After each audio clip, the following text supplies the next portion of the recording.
Hello friends, मेरा नाम है करण और आप आए हुए मेरे यूट्यूब चैनल सॉल्यूशन विद करण में। तो दोस्तों, आज हम बताने वाले हैं आपको 1857 की क्रांति के बारे में।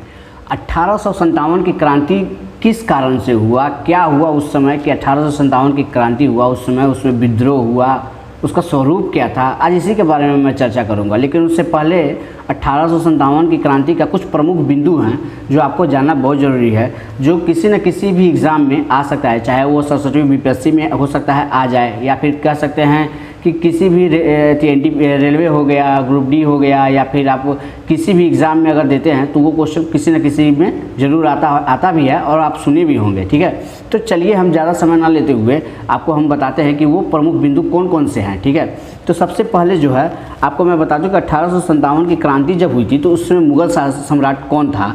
तो आपको पता होना चाहिए कि सबसे अंतिम मुग़ल सम्राट जो है बहादुर शाह जफ़र थे, यानी हम कह सकते हैं कि बहादुर शाह द्वितीय थे।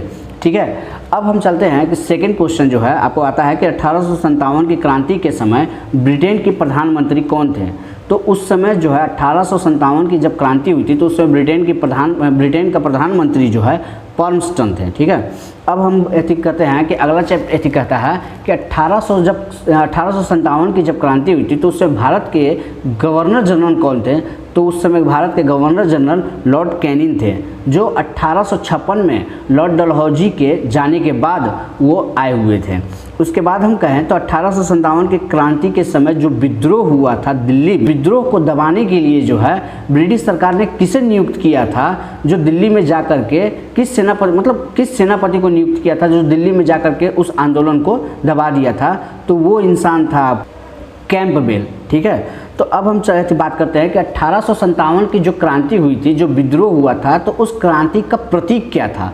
तो उस क्रांति का जो प्रतीक है वो था आपको कमल, या फिर हम कहें तो रोटी भी था। कमल और रोटी दोनों थे उस 1857 की क्रांति का प्रतीक। ठीक है, ये कुछ ऐसे टॉपिक्स हैं जो किसी न किसी एग्ज़ाम में आपको आ सकते हैं। ठीक है, तो आप इसको अच्छे तरीके से याद कर लें। ठीक, अब हम बात करते हैं 1857 की क्रांति का कुछ प्रमुख बातें। ठीक है, यानी ये कि हम कह सकते हैं कि अगर 1857 की क्रांति जब हुई थी तो 1857 की क्रांति का स्वरूप क्या था, उसका कारण क्या था, उसका प्रारंभ मतलब कहाँ से हुआ, उसका विस्तार क्या हुआ, उसका असफल होने का कारण क्या हुआ। यानी ये कि हमारा देश तो 1947 में आज़ाद हुआ था, लेकिन जब 1857 में ये बिगुल बजा, यानी आज़ादी का जब माहौल जब जमा हुआ, तो आखिर क्या रीज़न हुआ कि वो असफल हो गए। ठीक है, और इसका परिणाम क्या निकला। तो आज इन्हीं सब चीज़ों के बारे में हम बारी बारी से हम आपको बताएंगे। ठीक है, तो चलिए सबसे पहले हम आपको बताते हैं कि 1857 की क्रांति का स्वरूप क्या था।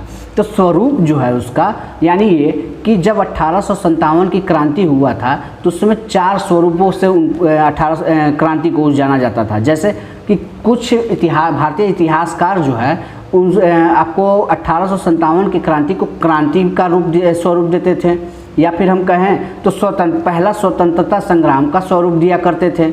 लेकिन वही अगर ब्रिटिश सरकार जो है उस आंदोलन को जो है विद्रोह का रूप दिया करते थे, चाहे वो सैनिक में हो, चाहे वो हिंदू और मुस्लिम में हो। हिंदू मुस्लिम में अगर हो तो वो उसे विद्रोह का स्वरूप दिया करते थे, और अगर सैनिक विद्रोह हो तो उसमें आपको ब्रिटिश सरकार जो है सैनिक विद्रोह का स्वरूप दिया करते थे। इसमें से सबसे इम्पोर्टेंट ये है कि इसमें से सवाल क्या आते हैं, तो आपको ऑब्जेक्टिव आ सकते हैं कि किसने भारत का प्रथम स्वतंत्रता संग्राम कहा है। यानी ये कि किसने कहा था कि 1857 की क्रांति का जो है प्रथम स्वतंत्रता संग्राम किसने कहा था। तो ये आपको कहा गया था बीडी सावरकर ने। ये जो है बीडी सावरकर जी जो है आपको 1857 की क्रांति को प्रथम स्वतंत्रता संग्राम बताया था। ठीक है, अब हम बात करते हैं कि जब 1857 की क्रांति हुई थी तो उसका कारण क्या था। तो 1857 की क्रांति का कारण कुछ बिंदुएं हैं जिसमें मैं आपको बताना चाहता हूं कि उसका कारण था कि पहला था आपको कि राजनीतिक कारण, दूसरा आर्थिक कारण, तीसरा सामाजिक एवं धार्मिक कारण, चौथा था आपको सैनिक कारण, और पांचवा जो था आपको तत्कालिक कारण था। ठीक है, इन सब टॉपिकों में से हम पहले टॉपिक पर चलते हैं कि राजनीतिक कारण क्या था। आखिर 1857 की जो क्रांति जब हुई थी तो उसका कारण जो था उसमें सबसे अहम रोल था उसका राजनीतिक कारण। राजनीतिक कारण में क्या हुआ आपको कि जब डलहौजी हमारे भारत देश में जब आए थे तो उन्होंने एक नीति अपनाई थी, हड़प नीति। इस नीति के अनुसार जो है आपको हम बता दें कि इस हड़प नीति के दौरान जो है न जाने कितने राजा महाराजा, जमींदार, नवाब, ये सब जितने भी थे इस नीति से जो है इतने परेशान हो गए थे कि वे जो है इस 1857 की क्रांति का मुख्य कारण में शामिल हो गए, यानी कि विद्रोह करने में शामिल हो गए। जिसमें से आपको मैं बता दूं कि आपको सतारा हो गया, संबलपुर हो गया, आपको झांसी हो गया, नागपुर हो गया, अवध हो गया।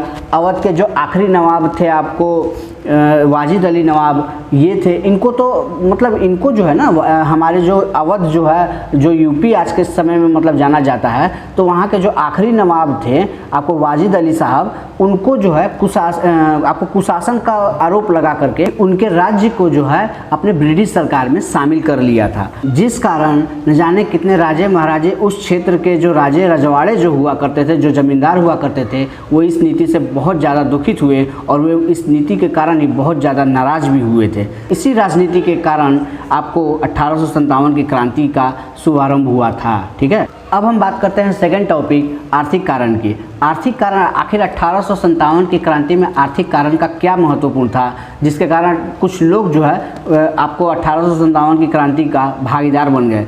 जैसे कि उस समय जो है आपको 1857 की क्रांति के समय उसमें आर्थिक कारण ये रहा कि उसमें किसानों के ऊपर आपको टैक्स लगा दिया गया, यानी ये कि आपको कर वृद्धि कर दिया गया। उसके बाद जैसे है उद्योगों में भी आपको कर टैक्स लगा दिया गया। उसके बाद हम आपको कहें कृषि और उद्योगों का जो संबंध था वो भी बिगड़ने लगे, जिस कारण ये हुआ कि अकाल की समस्या आ गई। यानी इन्हीं सब के कारण जो है आर्थिक कारण की समस्या उत्पन्न हो गई। अब हम बात करते हैं तीसरे टॉपिक, सामाजिक एवं धार्मिक कारण। लेकिन इसके बारे में अगर जानना है तो इस वीडियो को प्लीज़ लाइक शेयर कमेंट जरूर कीजिएगा, और अगर मेरे चैनल पर नया है तो लाल बटन दबा के सब्सक्राइब कर लीजिएगा, साथ में बेल बटन भी दबा दीजिएगा। क्योंकि अगर मैं सामाजिक एवं धार्मिक कारण का अगर मैं वीडियो अपलोड करूं तो उसका नोटिफिकेशन आपको मिल सके। तो चलिए मिलते हैं अगले वीडियो में, तब तक के लिए जय हिंद।